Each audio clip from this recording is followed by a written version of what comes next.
Hi guys, ayan, nanganak na po ang aming Peggy na si Sexy.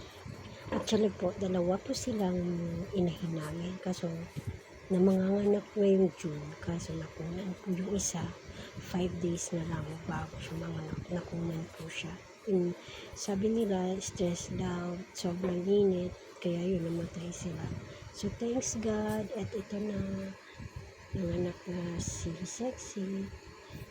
At napaka-healthy naman po. At ang lulusog, ang lilikod, sobra.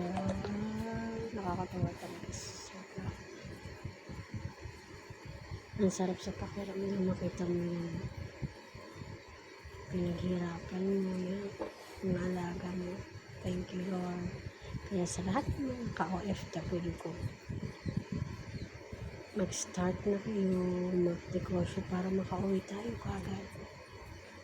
Para makapiling ng ating mga pamilya, anak.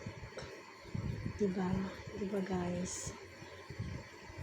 Sana maging successful tayo kasi kakasimula pa lang din namin ng asawa ko magnegosyo kasi nga syempre nag-iisip na rin kami na dapat na inegosyo kasi patanda tayo, nakakapagod na rin magtrabaho, alam mo na.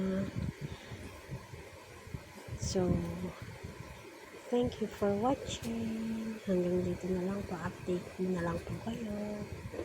Salamat sa panonood. Pa-like and subscribe na rin po. Salamat.